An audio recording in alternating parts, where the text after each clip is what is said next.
El perdón y Jesús. ¿Necesitamos a Jesús? En el capítulo anterior citamos la idea de Kuhn, de que Jesús es el Hijo de Dios por virtud de su función. Es precisamente su función de estar a cargo de la expiación lo que nosotros necesitamos. Yo estoy a cargo del proceso de expiación.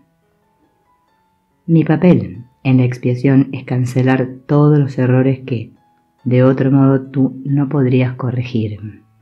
Sin embargo, esta es una cuestión más fácil de resolver en lo abstracto que en lo específico, pues estamos tratando con la experiencia más bien que con pensamientos intelectuales.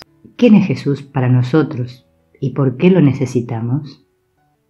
Nuestra única respuesta procede de una experiencia de su presencia y de su amor. Es una experiencia nacida de la fe y nutrida por la fe. Es una experiencia que no requiere respuesta, puesto que la experiencia misma es la respuesta. ¿Quién es Jesús para nosotros? Es aquel que ha llegado a nosotros, procedente de Dios y que ha establecido su hogar en nosotros. ¿Cómo lo conocemos? En nuestros corazones y en nuestras vidas. Jesús es el principio y el fin de nuestro viaje, como lo fue para aquellos que lo siguieron hace 2000 años. También es el medio, puesto que es Él quien nos guía y nos consuela conforme transitamos por el camino espiritual que nos conduce a nuestro hogar en Dios. Podemos aplicarle a Jesús las mismas palabras que utiliza el curso para describir al Espíritu Santo. Nuestro amor nos espera conforme nos dirigimos a Él y, al mismo tiempo, marcha a nuestro lado mostrándonos el camino. No puede fracasar en nada. Él es el fin que perseguimos, así como los medios por los que llegamos a Él. En medio de las tentaciones y distracciones del mundo, es Jesús quien permanece con nuestra luz inmutable. Su constante e inmutable amor ilumina lo que de otra manera sería la tenebrosa telaraña que llamamos nuestra vida. Su significado resplandece en medio de la insensatez de nuestras vidas cotidianas, manteniéndonos firmes en nuestro propósito. Un relato maravillosamente conmovedor ilustra este particular aspecto de la vida de Jesús en nosotros. Un hombre, al borde de la muerte, tiene una visión de que está de pie sobre una pequeña colina, con vista a una enorme extensión de playa. A su lado está Jesús, quien le muestra dos grupos de pisadas que se extienden a lo largo de la playa y le explica cómo ha caminado con él durante toda su vida. El hombre se emociona con las palabras de Jesús y luego se da cuenta de que hay algunas partes donde solo se ve un grupo de pisadas en la arena y reconoce que éstas reflejan los periodos difíciles y dolorosos de su vida. Salta a la conclusión del ego de sumar 2 más 2 para un total de 5. Se lamenta ante Jesús. ¿Pero dónde estuviste cuando te necesitaba? Dulcemente Jesús le explica que era cierto que solo había un grupo de pisadas durante esos periodos de crisis, pero luego añade: era que entonces yo te cargaba. Podemos estudiar la vida y las palabras de Jesús, practicar los principios que nos dejó. Sin embargo, más allá de todo, permanece la experiencia única de su amor, llevándonos amorosamente consigo.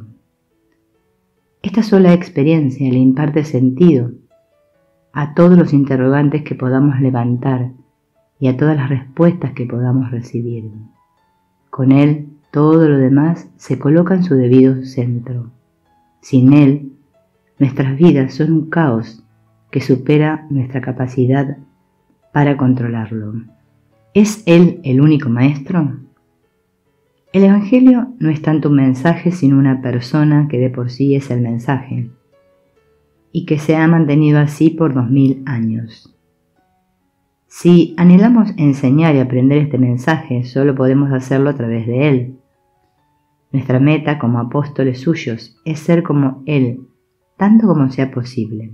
que juntos con el cardenal Newman podamos decir: permite que al mirarme no me vean a mí, sino únicamente a Jesús. De este modo afirmamos que este mensaje se convertirá en el nuestro. Pero, ¿es Jesús la única senda hacia Dios? ¿El único maestro a quien podemos seguir? El curso enseña: los ayudantes que se te proveen varían de forma, aunque ante el altar son uno solo, pero sus nombres difieren por un tiempo, puesto que el tiempo necesita símbolos siendo de por sí irreal. Sus nombres son legión. Jesús es el nombre de uno de los ayudantes de Dios, aquel que, como hemos visto, fue el primero en desempeñar perfectamente su papel. Ciertamente podría haber otros que han seguido, incluso aquellos que ya han ido más allá de estados egoístas inferiores, y quienes pueden ayudar a los que aún estamos atascados abajo, conforme ellos van transitando el pequeño territorio que les queda para concluir su obra. Así pues, el curso hace claro que no se requiere el creer en Jesús para ir en pos de su meta de perdón. Es posible leer sus palabras y beneficiarse de ellas sin aceptarle en tu vida. Con seguridad sería injusto que Dios exigiera que las personas viniesen a Él en una forma que les parezca inaceptable.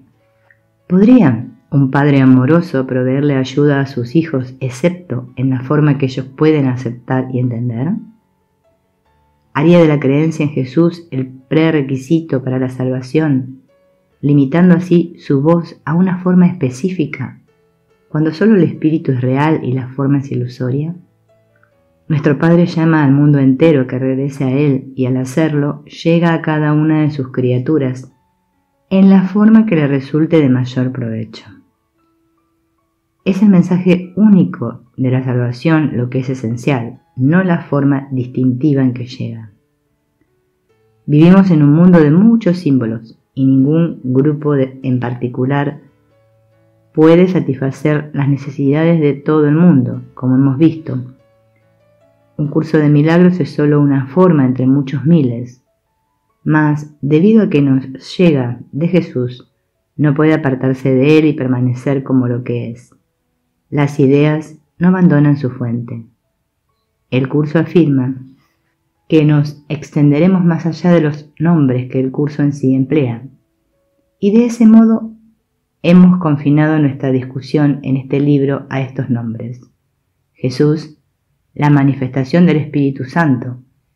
¿Quién es la voz por Dios? ¿Es Él el único ayudante de Dios?, pregunta el curso, y luego responde: por supuesto que no, pues Cristo adoptará muchas formas con diferentes nombres hasta que se reconozca la unicidad de todas ellas. Mas para ti, Jesús es el portador del único mensaje de Cristo acerca del amor de Dios.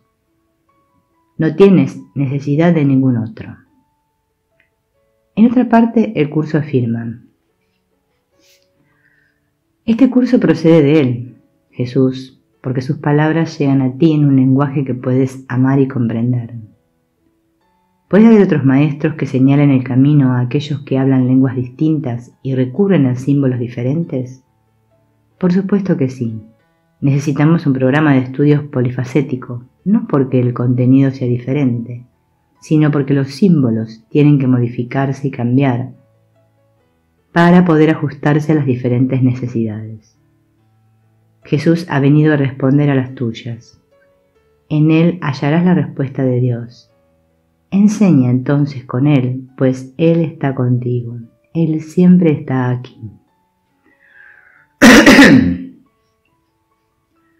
Así pues, podemos afirmar que el mensaje de perdón del curso se puede aprender independientemente de Jesús, pero su origen está basado en Él. Aun cuando el mensaje es universal, Jesús respondió a nuestro llamado dentro de un lenguaje y de un contexto específico, y nos ha prometido estar presentes si se lo pedimos y cuando le pidamos ayuda. Como afirma en el curso, vendré en respuesta a toda llamada inequívoca. Esta ayuda está presente aun cuando conscientemente no creemos en Él, no existen egos en el cielo.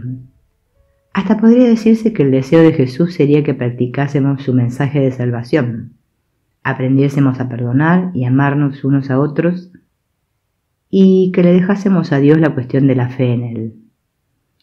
Cualquier forma en que lleguemos a aceptar la voz de nuestro Maestro interno es bienvenida. Le dejamos el modo en que aprenderemos este mensaje a aquel que conoce la diferencia entre forma y contenido, ilusión y verdad, el ego y Dios. Como recalca el curso, su meta es la experiencia y no la creencia. Puesto que la creencia es una función del ego, la experiencia solo puede unificar, mientras que la creencia a menudo divide. Es solo la experiencia de la voz única de Dios lo que se necesita al practicar el currículo del curso y aprender sus lecciones, no una creencia específica. Para nuestros propósitos actuales, no obstante, aceptaremos la identidad de Jesús como esa voz y presencia. Debe advertirse que en términos de función, como maestro interno, el curso virtualmente utiliza a Jesús y al Espíritu Santo de modo intercambiable. Existe una restricción para esto, no obstante. Si no creemos en Jesús debido a una relación especial con Él, como discutimos antes, sería importante que se deshiciera esta defensa del ego contra nuestra verdadera relación con Él. De lo contrario, la resistencia al curso sería inevitable y por necesidad interferiría con el aprendizaje del mismo. Sin embargo, el superar este obstáculo aún sería posible por medio del perdón a todas nuestras relaciones. Jesús está presente en todas ellas, esperando porque nos perdonemos unos a otros y lo perdonemos a Él, como nos dice en el curso. No te separes de mí ni dejes que el santo propósito de la expiación se pierda de vista en sueños de venganza. Las relaciones en las que tales sueños se tienen en gran estima me excluyen a mí. En el nombre de Dios, déjame entrar a formar parte de ellas y brindarte paz para que tú a tu vez puedas ofrecerme paz a mí.